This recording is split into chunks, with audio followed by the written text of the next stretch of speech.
Okay, thank you very much for that warm welcome. I'd like to begin by acknowledging the following people. Our chief guest, Dr. Nandalal Weerasinghe from the Sri Lankan Central Bank, the Governor. And I'm glad we share an Australian connection. Dr. Nandalal did his doctorate at the Australian National University. Professor Lakshman Watawalla, the National President of the Institute of Management Accountants of Sri Lanka, and again another Australian connection with an adjunct professor at Deakin University as well. Hashana Kurupu, the President of SAFA and CASL. My fellow board directors of CPA, Professor Ho Yi Ki, who you heard was responsible for me being here, so I thank him for that, and also Kaushika Jayalanth, who's with us in the audience, along with the CPA Australia team. Thank you for being here. Distinguished guests and delegates, it's wonderful to see you all here. Indeed, for me, it's a great honour to be with you here today for this conference. Now, as you've heard, my Australian connections, I've travelled from Perth in Western Australia, that's where I live, with my wife, who's a pharmacist, and my two children, who have pursued computer science. So they live in America. I studied in the law schools of the University of Sydney and also did my PhD in Melbourne. Now, in terms of my background, I'm born in South India, near Kerala, and my travels in this region always feel like I'm coming home, and it feels like I'm speaking to friends and relatives in the audience. Yet each experience and visit does bring new insights, and in fact this is my first visit to Sri Lanka, and it's already reached an endearing connection with me. I've witnessed already the warm hospitality of its people, the vibrant culture, the breathtaking scenery, and the wonderful people. There's an inner spirit that I can feel, which is very palpable. So the rich history of this island has already left a lasting impression on me, and I will be back. I was telling my wife she's most envious that she's not here with me. Now, as mentioned, I was originally only going to talk about taxation policy and practice for navigating economic stability, consistent with your conference theme, but I reflected on this and thought it might be better for me to broaden the discussion to include some of the other issues affecting our profession. One reason for this is while taxation is thrilling for me, I realise it might have a more sleep-inducing effect on you, especially this early in the morning. But rest assured, I will cover how taxation policy can be used to achieve economic stability and growth towards the end of my address. So I'll build, as it were, as the crescendo to what I'm going to say. I just want to tell you a little bit about CPA Australia and its relationship with CMA here in Sri Lanka to start with.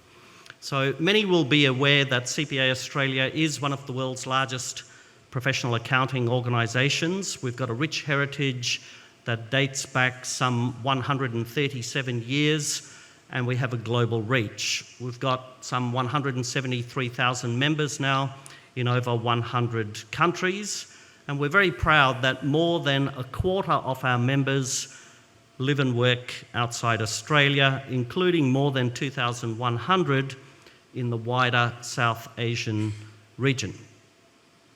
Our network and influence continues to grow. Since we opened our office here in Colombo in June last year, our membership has grown to some 500 members locally, and we're very proud of the collaboration and association there. Both of our regions share mutual commitment to the growth of accounting and also to finance. And CPA Australia collaborates with local and international bodies like CMA Sri Lanka to represent the views and also the challenges and concerns of the profession to governments, regulators, standard setters, industries, academia, and of course the general public. And we've heard about the public interest in our previous speakers, and I think that's important never for us to lose sight of. We are indeed pleased to sign a new membership pathway agreement with CMA in April this year, and this agreement strengthens the ability of our two bodies to work together to provide high-quality education and build the technical capabilities and the contemporary and interdisciplinary skills that are critical for accountants today and into the future. It also provides an important pathway for members from both bodies to benefit from each other's designation and widen their networks. I now want to move to the role of the accountants globally and talk about some of the opportunities and also the challenges. So accountants and finance professionals remain, in my view, essential for the efficient operation of the economy across individuals, businesses, and also governments worldwide. What do? Accountants maintain financial integrity, transparency, and trust. And we've heard the importance of trust already. If you look at our crest, there's one word at the bottom of it, which is integrity. We are trusted advisors in the community, and we must never forget that. In today's challenging economic climate, accountants' roles are evolving from what many would call number crunchers to strategic partners who influence organisational success. They shape a company's strategic direction, engage in proactive risk management, and supportable business growth with their financial expertise. Indeed, the insights of accountants help businesses navigate economic uncertainties and make informed decisions and judgments to ensure long-term success. The profession is continually evolving to meet economic challenges, emphasising what I talked about earlier, interdisciplinary and contemporary skills. And as we've heard already, challenges persist, including a global shortage of skilled professionals, the need for continuous education and upskilling, and difficulties in attracting and retaining diverse talent to our profession. Technology, especially artificial intelligence or AI, is transforming traditional accounting by efficiently processing vast amounts of data, which also create new opportunities. Automation eliminates routine tasks, allowing accountants to focus on strategic roles like decision-making and providing expert advice and judgments. By handling the mundane tasks, automation enables accountants to engage in forensic work and collaborate with their clients both innovatively and strategically. So implementing automation streamlines tasks and highlights the importance of addressing data security challenges as the profession adapts and evolves. Indeed, accountants and finance professionals play a crucial role in combating cybersecurity concerns, which of course is one of the most significant risks to our industry and profession today. With financial data frequently targeted by hackers, securing sensitive information is essential. Increasing data breaches endanger businesses, individuals, and governments alike, making robust cybersecurity measures a must.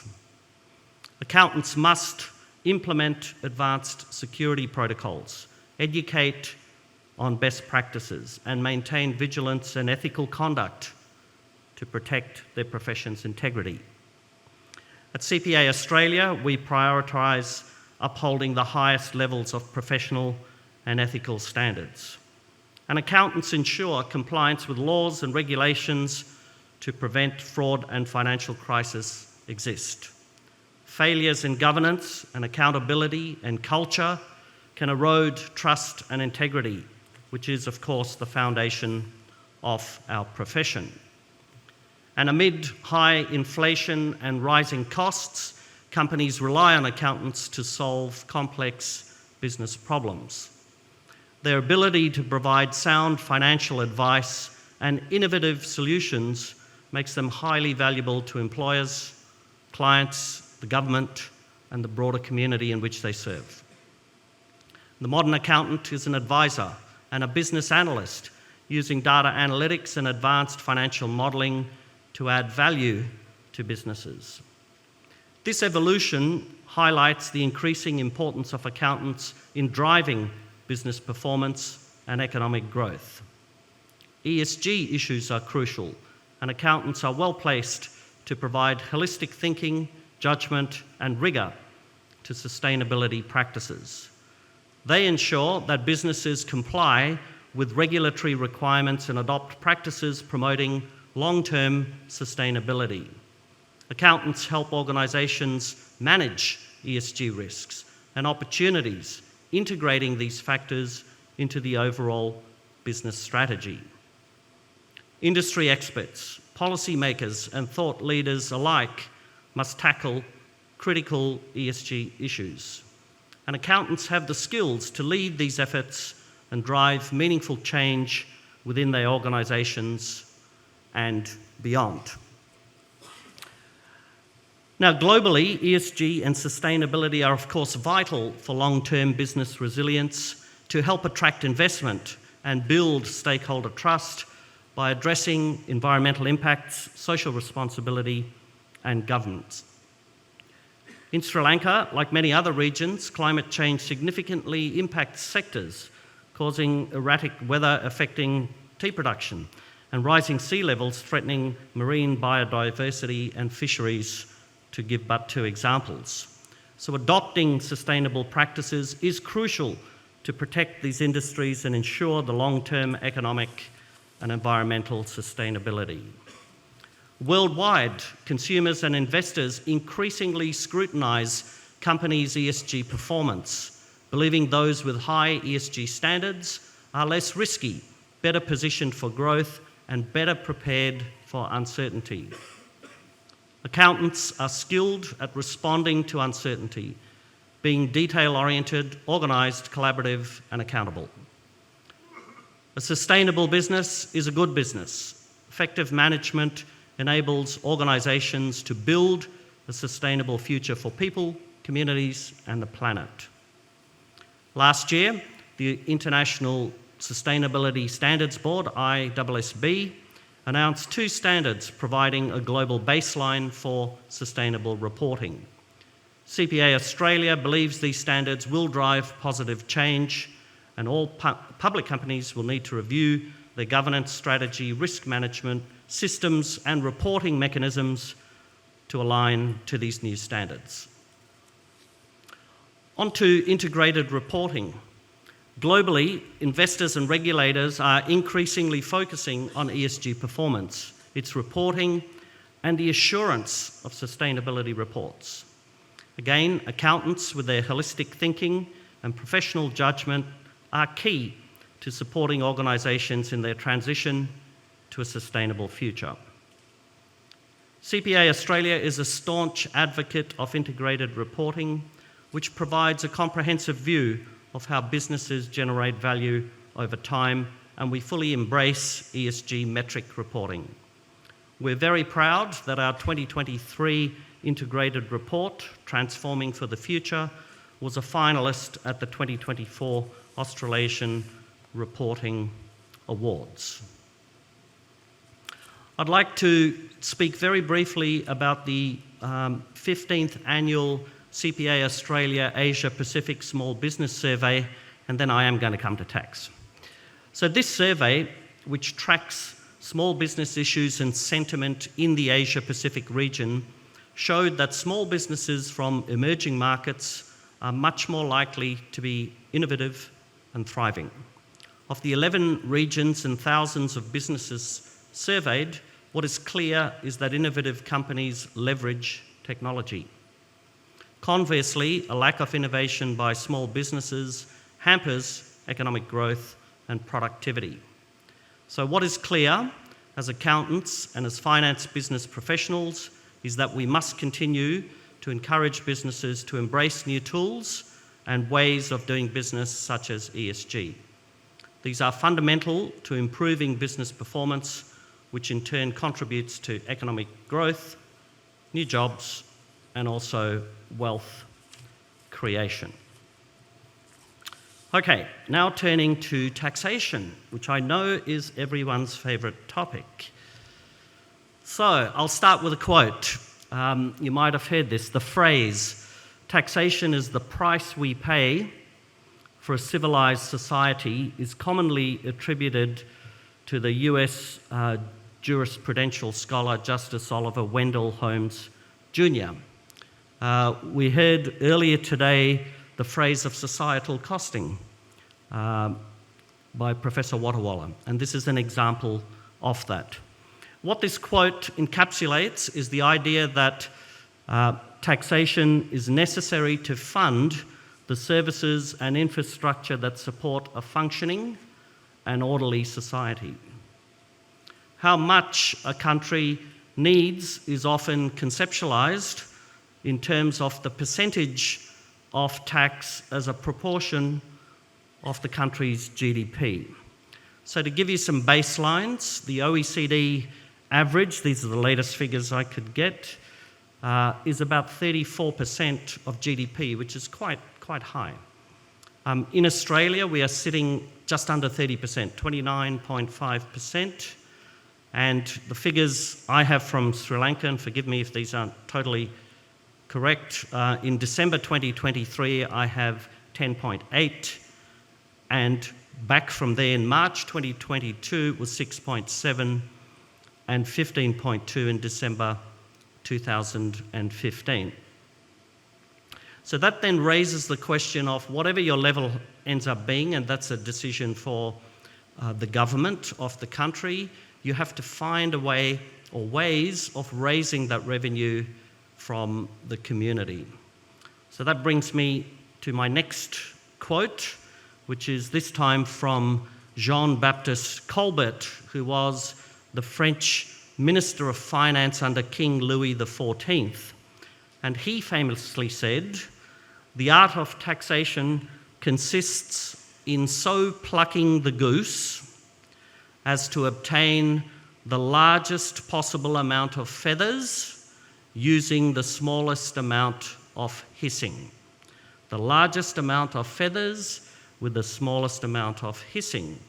And of course, what this metaphor conveys to us is the goal of taxation should be to extract as much revenue as possible without causing too much discomfort or disruption or protest from the tax-paying community.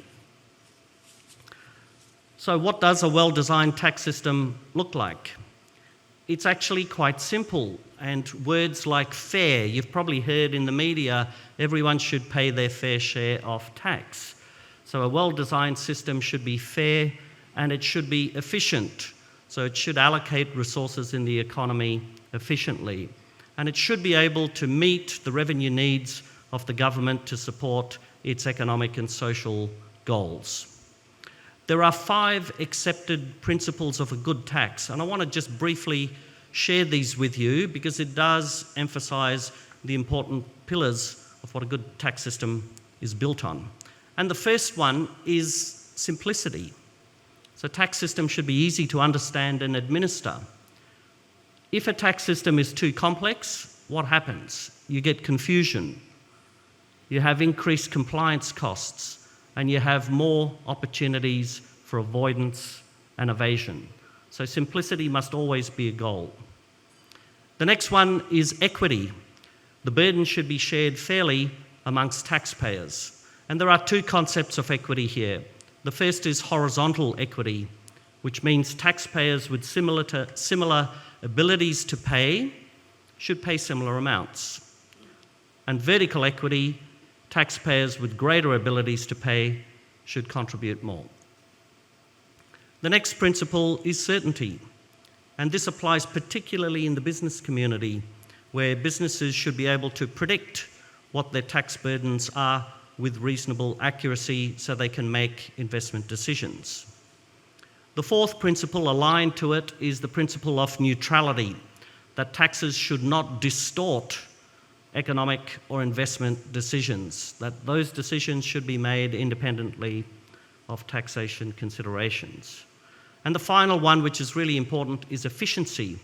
And efficiency, again, from the government's point of view, means the cost to collect a tax should obviously be less than the revenue that the tax generates. And from a taxpayer's point of view, the cost to comply should be low. Now, all of this is very good. It's conceptual, it's theoretical, but the real linchpin of the success is in compliance. Effective compliance with tax laws is important. How do we achieve this? Education is critical, so taxpayers need to know and understand what their obligations are. That helps to ensure voluntary compliance, which in turn ensures fairness and equity, so everyone pays their fair share, and mechanisms and programs to reduce evasion and avoidance must also be in place. So in Australia, we have publicised compliance programs around targeted areas. We have benchmarks, and if you depart from the benchmark, then you have to explain yourself to the Revenue Authority. So what I'd like to do is turn that theoretical construct into some practical observations on how a country or jurisdiction can actually put into effect, because we heard earlier you need to put these things into practical effect. So I'm just going to cover 4 things briefly and then I will conclude. So the first one is the tax system can certainly be used to help promote investments and savings. So it can do this through investment incentives, for example, in areas like research and development to encourage innovation. It can similarly do it to encourage people to save. The second one is taxation can be used to enhance economic stability. Ideals of progressive taxation, I talked about the more you earn, the more you pay, is an example of that. And counter-cyclical policies, so cutting taxes during downturns to help people with cost of living pressures, and conversely, when things are good. So I'm in a mining town, so there's lots of money, so we can increase royalties. The third one, supporting innovation and entrepreneurship. And this is really important in the new knowledge economy that we're at.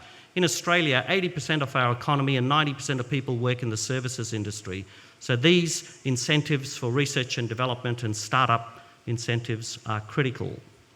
And finally, improving public services and infrastructure is also very important, including allocating revenues to public services and infrastructure to enhance the business environment in which we operate.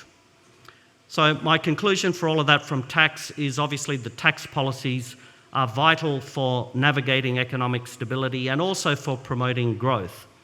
And by encouraging investment, savings and innovation while ensuring an equitable resource distribution and allocation and supporting public infrastructure, tax policies can and should create a robust foundation for sustainable economic development.